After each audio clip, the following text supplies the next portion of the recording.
quickly back to studios. Great Taste Coffee. Okay? Yeah.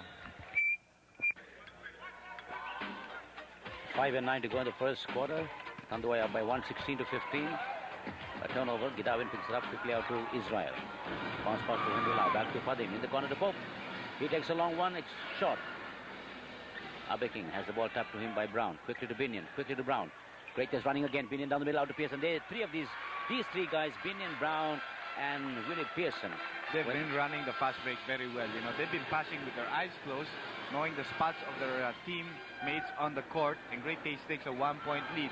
Since both of the timeouts have been called here in the first quarter, we'll have interrupted basketball for 4.5 minutes. Huh? Okay, Binion into the front court. I'll tell you a little story about Joe Binion, Ricky Brown, and Willie Pearson. They play half-court basketball, street corner basketball, since the time Joe Binion came in, particularly during the layoff period when they qualified. They decided to go and play half-court basketball. That's why they know each other so well. That's very good, though, for the team, because they're more often than not, all three of them are on the team, on the court together. So it's very important that you know the moves of your teammates. No defense there on the part of Pope. Simple driving play by Binion gives them another 3-point lead. 19 to 16. It also helps to get to know each other better, particularly since Binion and Brown are both superstars in their own right. That's right, you know, and they learn the ability to pass to each other, you know, instead of trying to complain and wanting to hug the ball that much. Well, Binion should have given up that play. General comes up with a steal. Padim Israel gets his 6th point of the ball game. Nice shot. 19-18. He's been playing particularly well, Padim Israel, shooting well from the outside, and he's played with this Tanduay team. He's gelled with the team, and he's obviously getting more exposure, and he's happy in what he's doing. That's very true, Ronnie. In the first few games in the semifinals, Padim has not been an offensive factor, but today he wants to take it to the hoop. Abe King with a great assist, and Binion should be thankful to Abe for that. Abe has 4 points in the ball game. Binion gives him a sign that he appreciates the pass that Abe gave to him. 21-18, 3:20 to go. First quarter action. Another real factor for the Great Taste side has been Abe King. He's played well, and he's done the right thing. Okay, Gidamin takes it to the hoop. He's fouled by Loizaga. Abe King is playing very solid basketball for the Great Taste Coffee Makers, and so with Chito Loizaga. Gidaben is now being given his first rest of the ball game. In his place is JB Yango. Banal coming in for Loizaga. Joel Banal. He's another very tall guard, stands about 6 feet 3.5. He's an off guard for the team, plays tough defense. His matchup against Padim Israel, which is a pretty good matchup. Very good matchup to watch. Yes. And both of them can shoot quite well too. And they're both defensive specialists. Israel getting the better inside, drops a pass to Yango. He lost it at the end line. Last touch, Binion, says the referee. Something working well for the Great Taste Coffee Makers is that Binion is picking up JB Yango while Abe King is trying to handcuff David Pope. And you can see Abe is a very quick defensive player. He's there to distract Pope, who makes an air ball in that play. Banal quickly out to Binion. Binion back to Joel Banal. Great Taste on the offensive, up by 3, 21-18. Brown jumps a long one against Padim Israel, rims out. Pope for the rebound. Not a very good shot because they had no chance at a rebound. If he should miss, everybody was on the outside in that play. Ubalde, 18-footer, rims out. Picked up by Padim Israel. Fades away. Almost a 3-second violation in Pope in that play, but Padim picks up his 8th point of the ball game. And a nice shot. Difficult situation. 21-20. The Great Taste lead down to 1-2-18 left in the first quarter. Brown watched by Israel. Padim Israel always plays Ricky Brown particularly well. Oh. Foul there. Banal fake going inside. Foul is on Yango. His first personal foul of the ball game. Both of the teams have 14 fouls with only 2 minutes and 10 seconds left in the first quarter. Pearson out to Banal, inside to Brown. He gets away that time. Oh, holding foul from behind by Padim Israel, and Brown will go to the line for 2.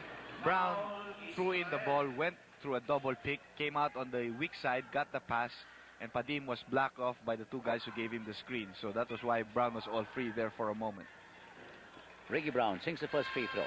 22-20. Great Taste by 2. 2 and 6 to go in the first quarter. Second free throw by Ricky is also good. 23-20. The pace of this ball game, Ronnie, is certainly a little bit faster than the one that we covered in the delayed telecast, although the game was pretty exciting too. Yes, that was a great game. I suppose the excitement here in this particular game on the pace is because Tanduay is playing so desperately hard to win. Yes, and against Great Taste, they have more of a chance with the running game. Unlike the last time when they played either North or Magnolia, these 2 teams come down very quickly in defense. But against Great Taste, maybe their pass game will pick up. Good defensive job by Abe King on Pope again. A long pitch to Pearson. He fakes off Pope, fires and makes it 25-20. Great Taste looking good, up by 5 with a minute and 31 to go. Ron, that's the problem with Great Taste. If Pope takes an outside shot and he misses, Binion will surely control the defensive rebound and he'll be tossing in for the fast break play for Great Taste. Another outside shot. Hubalde makes it. Very tough situation. Great shot against Willie Pearson. He has 4 points in the ball game. They need a good game from him. Tanduay needs a good game from him. They need a good game from Gidabin. They need a good game from JB Yango and Padim Israel. Banal, harassed by Henry Lau, fires over him, tapped in very nicely by Joe Binion. Binion is showing his control of both boards, both defensive and offensive boards. He's been taking care of it. And Pope must work a little bit hard or he must get support from the locals. Israel lobs it out to Pope. Illegal defense. Warning on the Great Taste coffee makers. Illegal defense. Henry Lau being replaced by Tony Torrente. Right. Henry Lau expended himself a lot during the first quarter. There are only 41 seconds left. Torrente is also another offensive player who can really contribute to the team once this game gets going. He has a good outside shot, can drive very strongly to his right. Torrente on the outside against Brown. To Freddy Hubalde. Freddy's harassed, threw it out to Padim. Good steal. That's what I like about Willie Pearson. His ability to read pass being thrown. Anticipate these things. Brown misses a shot that he usually makes.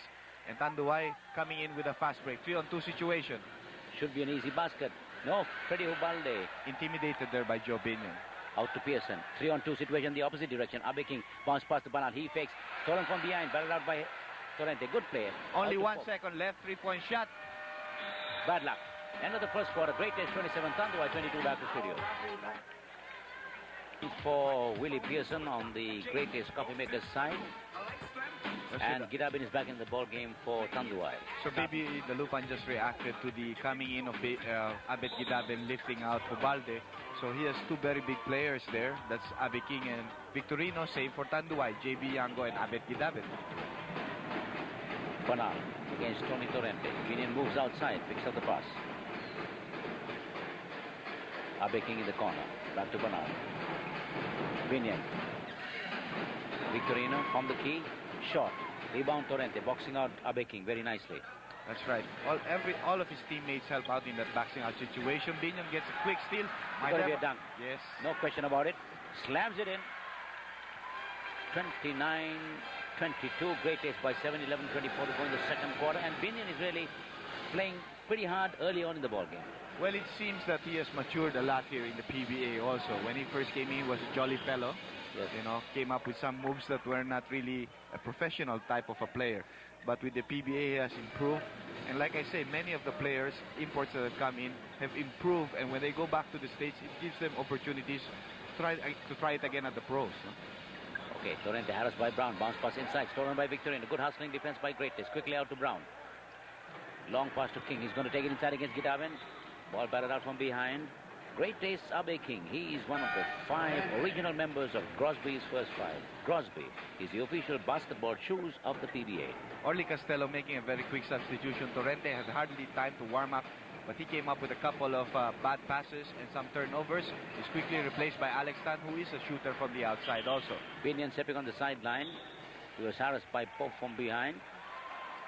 Binion questions the call with King Cruz. Oh. And a bad pass to Yango. Yango didn't move. He didn't anticipate that. It was a little too high by Alex Tan, and it's a turnover. This is the problem of Tanduay. After Willie Henry Lau, they don't really have a very good point guard, Oh, an air ball, bad shot there by Joe Missed by a mile. Pope gets away. He's going to take it to the hoop. He goes inside. Leans in, fires, and makes it. 29-24. 5-point lead for Great Taste. 10:32 to go in the second quarter. Well, Pope should do a lot more of inside penetrations because he's certainly capable and he does have an advantage against the local players of any team. He should really try to bring it in inside. Victorino against Gidabin. Almost lost it. Yes, he does. Picked up by Yango. Quickly out to Israel. Bounce pass to Tan. 4-on-2 situation. Let's see what they do with this. Tan blocked by Banal. I thought that was a rather poor play by Alexander, they were in a 4-on-2 situation. Should have gone to a bigger man who is in a better position to score. Anyway, he didn't.